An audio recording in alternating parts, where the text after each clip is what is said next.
Good morning.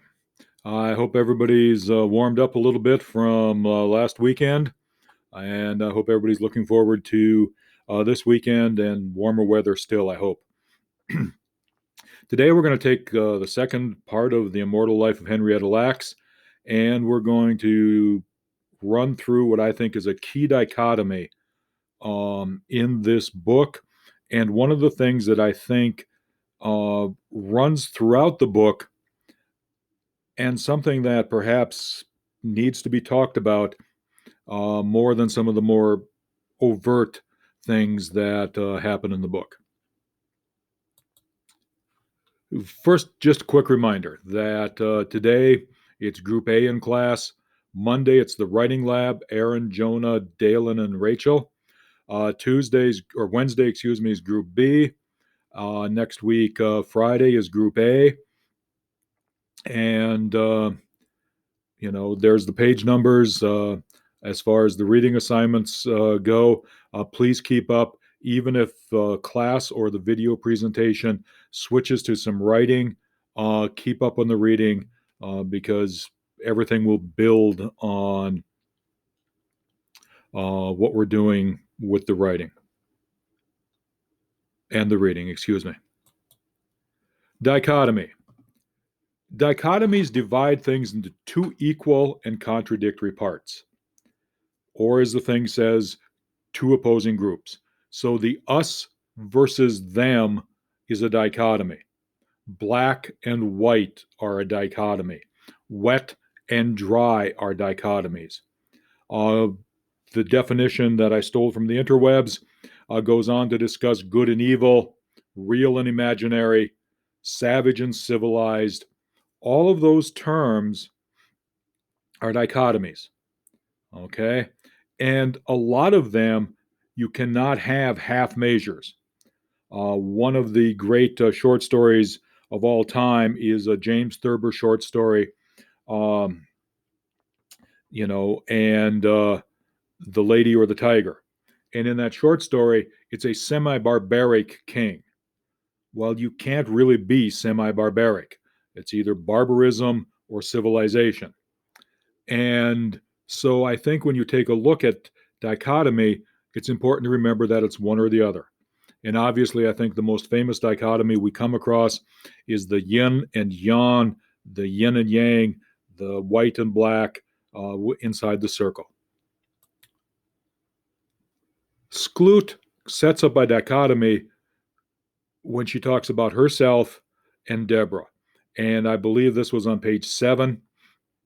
Skloot calls herself white, agnostic, half New York Jew and Midwestern Protestant, which I'm assuming puts her into the Lutheran Presbyterian tradition, even if she's not a practicing religious person because of being agnostic.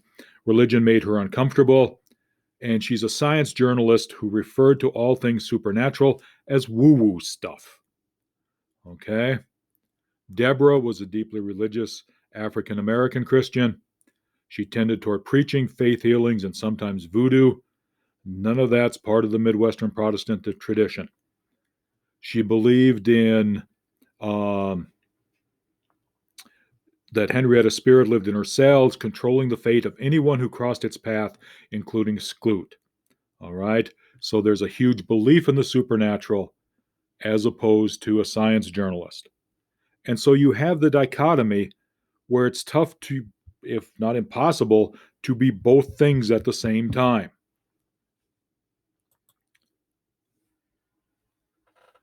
Last class, I had the quotation about the Laxes challenged everything I thought I knew. And it was about religion and about faith and about living one's life. That challenge, I think, is in part because Deborah believes strongly in the idea that Henrietta, through her cells, is controlling people's lives. When I married while I was writing this book, it was because Henrietta wanted someone to take care of me while I worked. When I divorced, it was because she decided he was getting in the way of the book. When an editor who insisted I take the Lax family out of the book was injured in a mysterious accident, Deborah said that's what happens when you piss a Henrietta off. None of that is science. None of that fits with what an agnostic would believe about how the world operates. None of that fits with who Rebecca Skloot thinks she is. Okay? And so this dichotomy is key to how Skloot writes the book, how she constructs her memoir, how she creates not necessarily characters, but how she chooses what events to talk about in the book, whether it's her reactions, whether it's Deborah's actions, whether it's any of those things.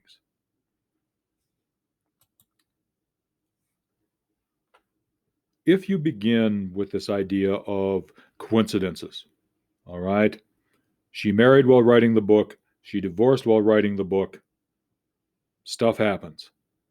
The guy has an accident. Accidents happen. And Skloot's reaction to something is weird, but, okay? She talks about when she's in Baltimore. I'm sitting on the 7th floor. She's reading an article that the guy wrote. I'm sitting on the 7th floor of the downtown Baltimore Holiday Inn. In my lap is a telephone and the Baltimore White Pages. Then Skloot says, I bolted upright suddenly, feeling like I'd been sucked into a Twilight Zone episode. In other words, she's reading about a guy doing the same thing that she's doing. He did it decades earlier. She's doing the exact same thing. But her reaction is, this is the stuff of fantasy or science fiction. Those of you who are far younger than me, which is everybody listening to this and everybody sitting in the classroom, may not know about the Twilight Zone. Twilight Zone was a television program in the 1960s. It was hosted by a guy named Rod Serling. And you can see Serling's lovely, happy face with kind of the background of the Twilight Zone. There was kind of a weird little, psychedelic vibe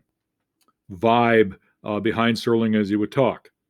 And Serling would always begin with 4 or 5 different intros, but they were all like this one that is on screen. You unlock this door with the key of imagination, not the supernatural, the imagination. Beyond it is another dimension, a dimension of sound, a dimension of sight, a dimension of mind. Again, all of these things are human. Sound is something you appreciate with the senses. Sight is something you appreciate with the senses. The mind is you thinking. You're moving into a land of both shadow and substance, of things and ideas. You've just crossed over into the Twilight Zone. Now, the idea of shadow and substance, faith is the substance of things unseen, the evidence of things hoped for. So it has this idea of some shadow along with the substance of that. You can't reach out necessarily and touch faith, but it has a substance to it. But that's not what he's talking about here. He's talking about ideas and things. He's setting up a dichotomy. Shadow and substance is a dichotomy. But this dimension is something that's of fantasy. It is not religious. It is not spiritual.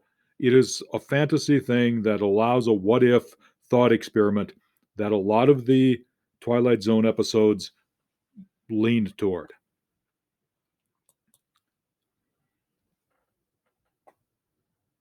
The thing that I think is important here as I keep going with the idea of the dichotomy, the idea of Deborah's belief and faith and Skloot's agnosticism is on page 80. Begins with this idea of everything about Henrietta dead except themselves. That seems to me to be a scientific thing. On page 81, I believe Cootie is still the person talking. Nobody around here never understood how she dead and that thing's still living. That's where the mystery's at. And it's how the mystery is explained that the two worldviews come into play and that the two worldviews become important. Skloot has a scientific way of explaining things. Deborah has a supernatural. In fact, most of the Lax family seems to have a supernatural way of explaining things. Cootie was talking, and you've got this scene where the radio preacher is screaming hallelujah, and Cootie is saying, I imagine that's why she used themselves to help get rid of it, polio, in other folk. Again, people older than I am, slightly older than I am, grew up with a huge fear of polio. Polio was its own version of a plague. Um, it changed people's behavior in the 1930s and 40s. Remember that Franklin Delano Roosevelt, who was president, he couldn't walk because he was afflicted by polio, and so polio, until the vaccine came along, was in some ways the way we view COVID. All right. Um, People were afraid of being stuck in an iron lung. People were afraid that children would never be able to walk again. All of those things were coming into play. And now we have Cootie talking about about Henrietta using the cells deliberately to get rid of polio and other folk.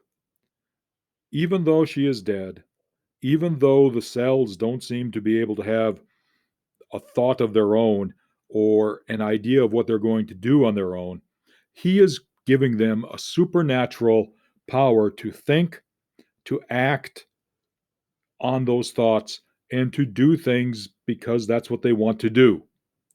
Not to have the doctors use them, but to do it in and of themselves, or because Henrietta's spirit is animating them to do stuff.